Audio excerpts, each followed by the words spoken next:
గ్రామ ప్రజలకు ప్రభు అయిన యేసుక్రీస్తు వారి నామమున హృదయపూర్వకమైన శుభాభివందనాలు తెలియజేస్తున్నాం. ప్రియ గ్రామ ప్రజలారా, ఈ సాయంకాల సమయం చల్లలేని మాట మీకు చెప్పటానికి మేము వచ్చినాం.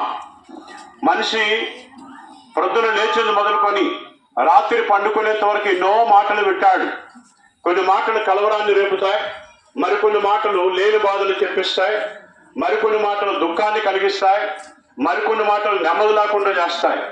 కానీ మేము చెప్పే ఈ మాట కనుక మీరు వింటే శాంతి లేని వారికి శాంతి, సమాధానము లేని వారికి సమాధానం, నెమ్మది లేని వారికి నెమ్మది, దుఃఖములో ఉన్న వారికి ఆదరణ, కృంగిపోయిన వారికి లేవనెత్తే స్థితి కలిగించే మాట. దయతో శ్రద్ధగా వినాలని ప్రభు పేరట మనవి చేస్తూ ఉన్నా. పరిశుద్ధ గ్రంథంలో ఇలా వ్రాయబడింది, హృదయ శుద్ధి గల వారు ధన్యులు, వారు దేవుని చూచెదరు అని పరిశుద్ధ గ్రంథం సెలవిస్తూ ఉంది. ఈ లోకంలో ప్రతి మానవునికి ఒక కోరిక, భూమి మీద బ్రతికిన కాలం అంతా మంచిగా బ్రతకాలి, ఈ లోకాన్ని విడిచిపెడితే మోక్షానికి వెళ్ళాలి, సరే వెళ్ళే ముందు ఒక్కసారైనా దేవుణ్ణి చూడాలి అనే ఆశ ప్రతి ఒక్కరికి ఉంటుంది. అయితే ఎవరు దేవుణ్ణి చూడగలుగుతారు అంటే మునీశ్వరులు, కవీశ్వరులు, ఋషులు, లేకపోతే యజ్ఞయాగాదములు చేసినట్టు వారు, గురువులు, ఏమండి వీరందరూ చూడగలుగుతారా అంటే చూడలేరు.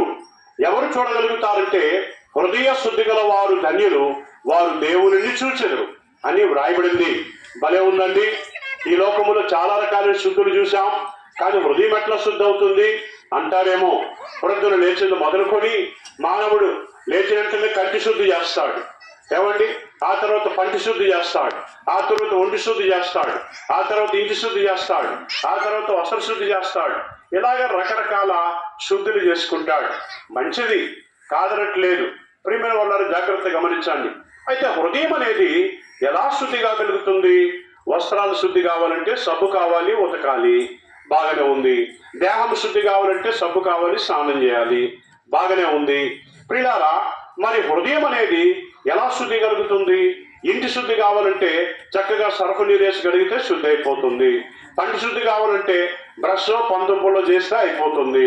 కానీ హృదయం అనేది ఎలా శుద్ధి కాగలుగుతుంది? ప్రియమైన వాళ్ళారా, అసలు హృదయం ఎందుకు శుద్ధి కావాలా? అంతే కదా, బట్టలు మాస్తాయి కనుక అవి ఉతుక్కోవాలి, శుద్ధి కావాలా. ఇల్లు మురికి పట్టింది కనుక అది కడుక్కోవాలి, శుద్ధి కావాలా. పంటికేమో పాచి ఉంటుంది కనుక అది తోముకోవాలి, శుద్ధి కావాలా. మరి హృదయంకి ఏం పట్టిందండి? ఎందుకంటే అది శుద్ధి కావాలి అంటారేమో. చెప్తా ఏం పట్టిందో చూడండి. మార్కు సువార్త 7వ అధ్యాయము 21వ వచనములో ఎలా దేవుని యొక్క వాక్యం సెలవిస్తూ ఉంది. ఏమని సెలవిస్తుంది చదువుదామా? లోపల నుండి అనగా మనుషుల హృదయముల నుండి దురాలోచనలను, జారత్వమును, దొంగతనములను, జలహత్యలను, వ్యభిచారములను, లోభములను, చెడుతనములను, కృత్రిమమును, కామ వికారమును, మత్సరమును, దేవదోషములు. ఇదేదో పెద్ద పద్యం చదివినట్టుంది కదా.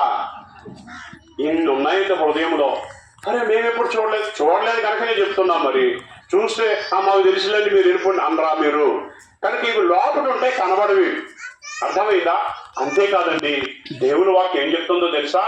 పిల్లరా, ఇర్మియా గ్రంథం 17వ అధ్యాయం 9వ వచనంలో హృదయము అన్నిటికంటే మోసకరమైనది, అది ఘోరమైన వ్యాధి కలది, దానిని గ్రహించిన వాడు ఎవడు?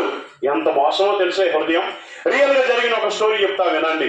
పార్వతీపురంలో పిల్లల నది రోడ్లో జరిగిన సంఘటన జాగ్రత్త గమనించండి. అది మే నెల, మండు ఎండ. పిల్లలు ఒక కుటుంబం, ఒక లేడీ వెళ్ళిపోతా ఉంది, నడుచుకుంటూ వెళ్ళిపోతా ఉంది.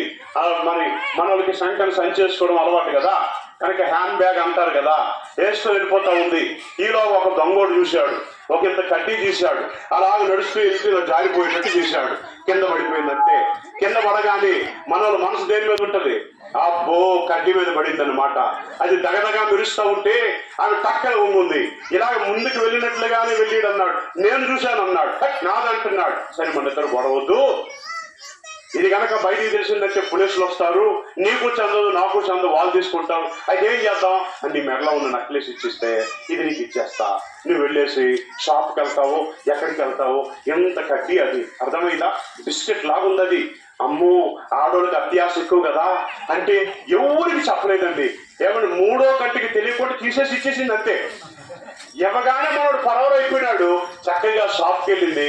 ఏమండి దీన్ని ఒక 4 రకాలైన వస్తువులు చేయాలి అన్నారు. ఏంటమ్మా అదంటే కడ్డీ. ఏం కడ్డీ? ఇనప కడ్డీ అని. ఏ కోటింగ్ వేశారు? ఉండాలి, మన కోటింగ్ వేసేస్తే ప్రక్కకు ఉండాలి.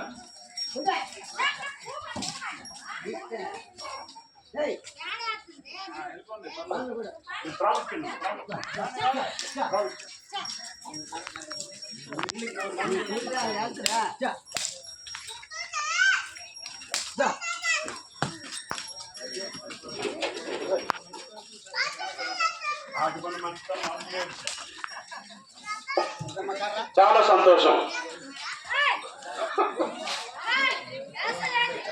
ఓకే ప్రియులారా, జాగ్రత్తగా గమనించండి.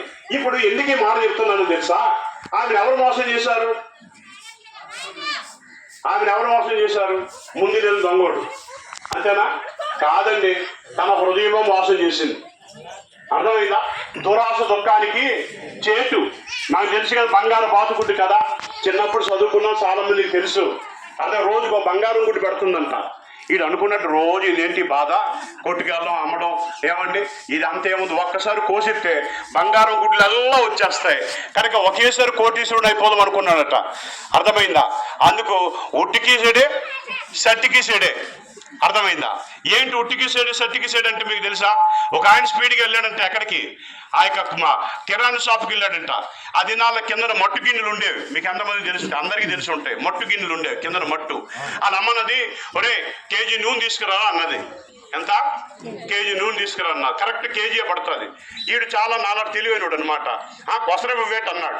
మరి ఎక్కడే వెళ్ళరా, కొసర నిండిపోయింది ఆల్రెడీ. ఎవతల పక్క వెయ్యి అన్నాడట.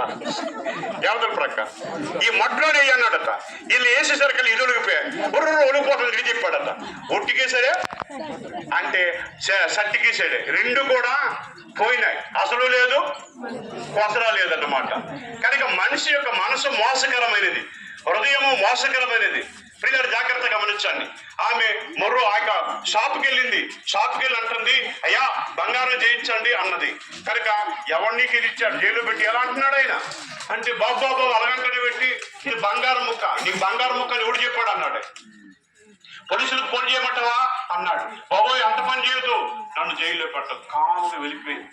అర్థమైందా? అవును, హృదయము మోసకరమైనది.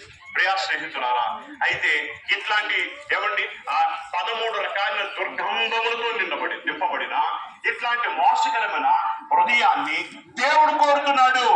సామెతల గ్రంథంలో 26వ అధ్యాయంలో చెప్పాడు, నా కుమారుడా నీ హృదయము నాకిమ్ము అన్నాడు. అరే చెడిపోయింది ఎందుకని? ఇప్పుడు చూడండి, బంగారం ఒక దగ్గర, ఏమండి ఇనుము ఒక దగ్గర, మట్టి ఒక దగ్గర పెట్టామనుకోండి, మీకేం కావాలో కోరుకోండి అన్నారు అనుకోండి, సగం బ్యాచ్ ఖాళీ. అక్కలంతా దేని మీద పడతారు? వాళ్ళే కాదు, ఎవరన్నా పడతారు బంగారం మీద. ఎందుకు? విలువైనది కనుక, శ్రేష్టమైనది కనుక. కనుక ఎవరైనా శ్రేష్టమైనది కోరుకుంటారు. కానీ దేవుడు అంటున్నాడు, ఈ చెడిపోయిన హృదయాన్ని, కాడైపోయిన హృదయాన్ని, పాపంతో హృదయాన్ని నాకు ఇయ్యు అన్నాడు. ఏం చేస్తాడయ్యా అని అంటే, చూడండి మన ఊర్లో కూడా వస్తూ ఉంటుంటారు, మీ పాత సామాన్లు తండి, కొత్త సామాన్లు పట్టుకెళ్ళండి అంతా ఉంటుంటారు. ప్రజలు జాగ్రత్తగా గమనించండి. ఊరకనే అలా వెళ్ళిపోవద్దని మోసపోతారు. నేను కూడా ఒకప్పుడు అట్లనే చేశాను. మీ పాత మొబైల్స్ తండి, కొత్త మొబైల్స్ పట్టుకెళ్ళండి. మీ పాత రిస్ట్ వాచీలు తండి, కొత్త వాచీలు పట్టుకెళ్ళండి. మీ పాత టీవీలు తండి, కొత్త టీవీలు పట్టుకెళ్ళండి. ఒక పేపర్లో చూసి నా డొక్కు మొబైల్ ఒకటి ఉంటే పట్టుకెళ్ళాను. ఎక్కడికి?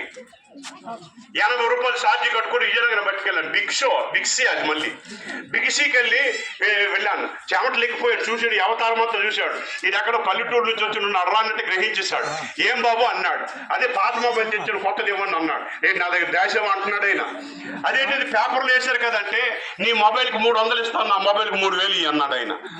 అర్థమైందా? అలా మోసం చేసే దేవుడు కాదండి యేసు ప్రభువారు. ఏమంటున్నాడు తెలుసా? చెడిపోయినా, పాడైపోయినా, పతనమైపోయినా నీ హృదయం కనుక నాకు ఇస్తే ఏం చేస్తాడో తెలుసా?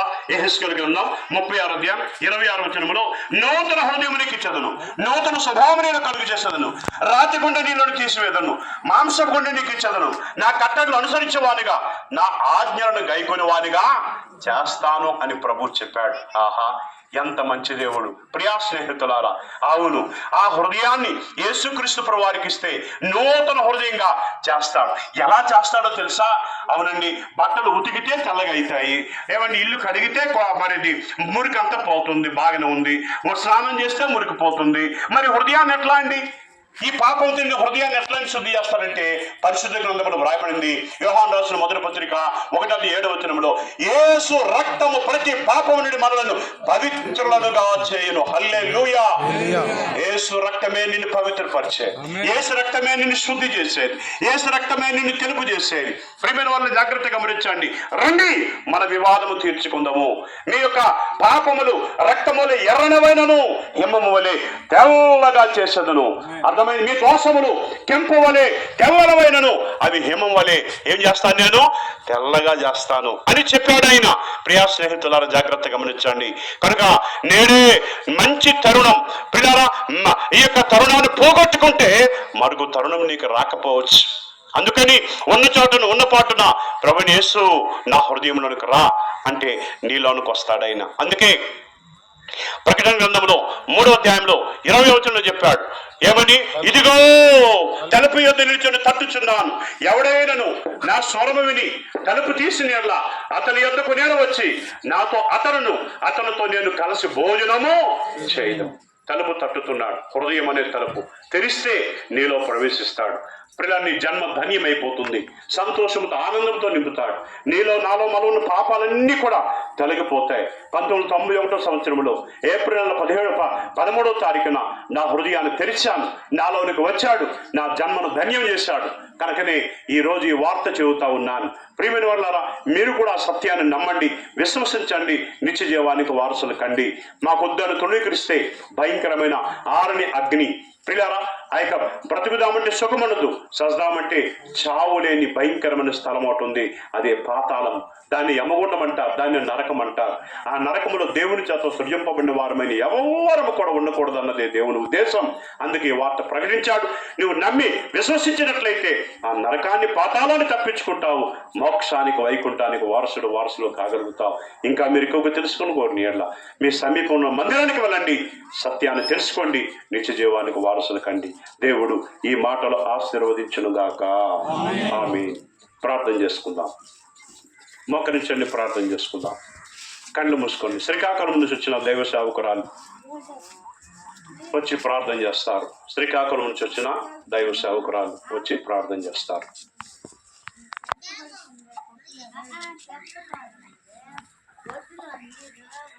యేసు ప్రభు, మీకు వందనాలు తండ్రి.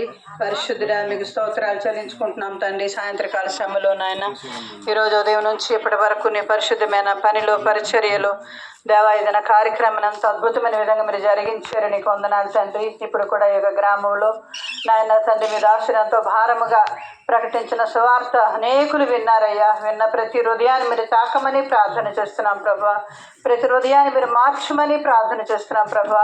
ప్రతి హృదయంలో మీ యొక్క అద్భుతమైన కృపను నాయన కుమ్మరించమని ప్రార్థన చేస్తున్నాం ప్రభు. నీ కార్యాలు వారి జీవితంలో జరిగించమని ప్రార్థన చేస్తున్నాం. మీ అందు వారికి విశ్వాసం అనుగ్రహించమని ప్రార్థన చేస్తున్నాం నాయన.